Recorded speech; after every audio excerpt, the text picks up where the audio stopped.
ng kultura. So, parang mamaya, ay, ano naman eh. Baka pag may nagpaparin naman sa akin, gawin natin. Pahin na ng bigas. At magkakita mo na ako ng bigas. At baka mamaya, pabugabugan na rin tayo dyan. Pero mga kapatid, yun po ay yung panahon ni Jesus. Ngayon, ang tao, gigisingin natin. Ano po, gigisingin natin? Ang Diyos ang nagpapagaling. Pero isang mapili. Katulad noon, ano po, meron na akong minabay sa study niya sa may Andres, sa may bagay. Ay, sa may Riverside, mga akin ng Sister Mike. At sabi niya, magkakasalubong kami. Sabi niya, bigla doon sa makikita yung tiyan niya. Ako lang daw ang nakita. Ako lawanin mo, ikaw lang ang nakita ko sa bakit na ko. Siyempre, hindi ko sa pwede sa ninyo, di ba? No, kaya ko palang nakita. Hindi na ako dyan sa katigaya dahil na ako. Ginapapahigil ako doon sa mga nanay ko, sabi ko, sabi ko kapatid, kung talagang lawanin mo, pero ito lang ang sasabihin ko sa iyo. Hindi dapat ko. Kasi hindi ko pa naman alam nun pala dahil yung mga ganyan, may nakakawal ko talagang talagang sinabi ko sa kanya, ang una rin, lawain mo. Pag-ibig mo ba siya pinagpay ko sa pangalan. Spirito na sa pinto. At niya, may sabi niya, magaling na raw siya. Magaling siya. Pero mga kapatid, ay mga po natin ipapractice yan. May tigas mo kayo dyan? Nakakatain ko bago ko ibubuga. Kaya makatawin, tawagin na rin tayo ay sibuga-buga. Jesus po, yung panungo niya siya. Kaya yan, kasi maligid po natin malaman, diba, gumamit siya ng laman. So, maliwanag na po sa atin. Ano po, maliwanag po. Baka sabihin natin, hindi naman pala niya. Hindi, maglaway-laway na rin tayo. Pamamaya, ang dating natin albularyo. Ano magtatapos? Pero nung sa gisingin pa rin natin, ano, sa tama, pananaw patungkol sa Diyos.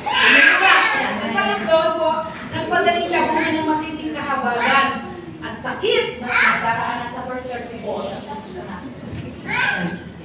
Tumingala si Jesus sa langit, nagbuntong hininga at sinabi sa lalaki, para na ang ibig sabihin mabuksan. So dito po ay may tatlong proseso, may tatlong proseso na nakita po natin na kumilos ang Panginoon, ano po, doon sa tao na inilapit po sa kanya. Una, sabi po doon, ano po, balik po tayo sa 32. Nasabi po doon, tumingala si Jesus sa langit. So, sabi na, ano ang ibig sabihin, bakit siya tumingala ang Panginoon sa langit? Kung makita, sabi na, kung makita ng dingi, no, na ang kagalingan ay nagmumula sa Diyos. Nagmumula pa sa taas. At ito yung pagpapakita na ang ating Panginoon ay napaka-submissive. Kaya sabihin pa natin ang Diyos at ang anak ay isa. Pero makinatin natin yung pagtingala ni Jesus sa langit.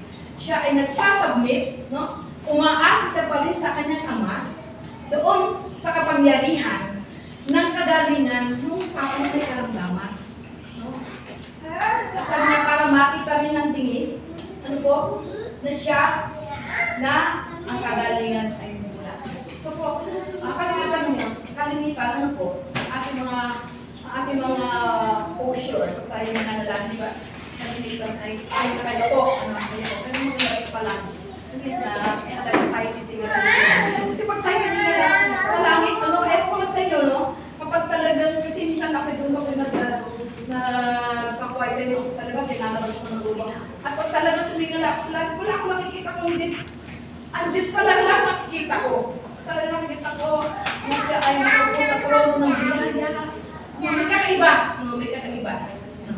Kaya yun ang unang proseso, nung tumingala siya.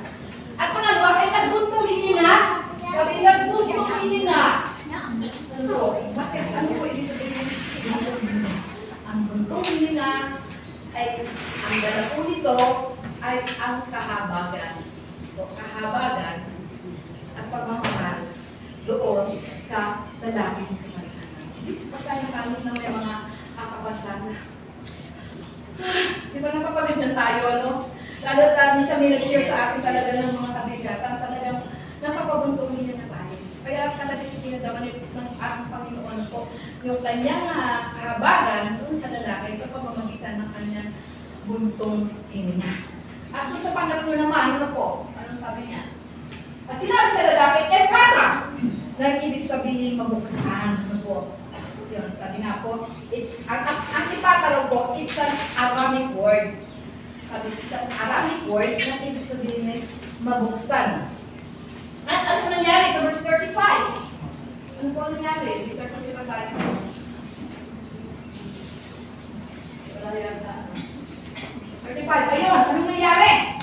Yung sabi ng Panginoon, doon din nakarinig ang lalaki at nakapagsalita ng maayos. Doon din. Pag sinabi noon din, nakarinig, ibig sabihin, immediately. No. Immediately, ang lalaki ay gumaling. And Jesus was doing what God had promised to do when He came to redeem His people. Ito yung sinasabi sa Isaiah 35, no? Ang sabi doon, ang sabi ko doon, ang bulag ay makakakita at ang mga bingi ay makaririnig. Yung ginawa ni Jesus. Ay prophecy na doon pa po sa aklat ng Isaiah. So, yun ang physical healing. Ano naman yung spiritual healing?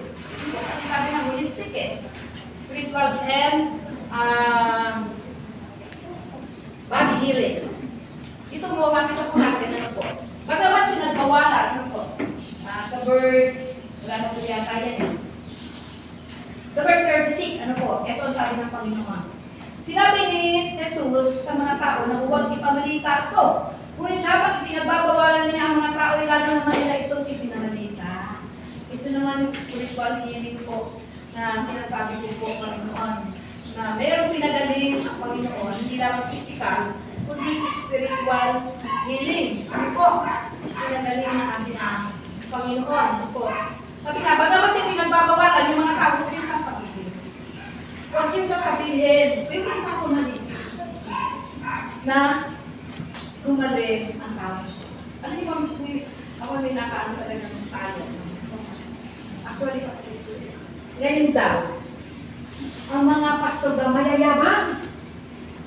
Pag doon nakapag-pray at gumaling yung pinamamalita lang. Alam mo, pinapray ko si Juan, si kapatid na lang, gumaling siya. Pero alam niyo po, di ba, ang sabi niya, di ba nga ang sabi ng Panginoon kung may gumaling, no? Ay huwag ipamalitain nga, yan nilutukoy niya. Ang sabi nga ng Panginoon, huwag ipamalita. Pero alam niyo po,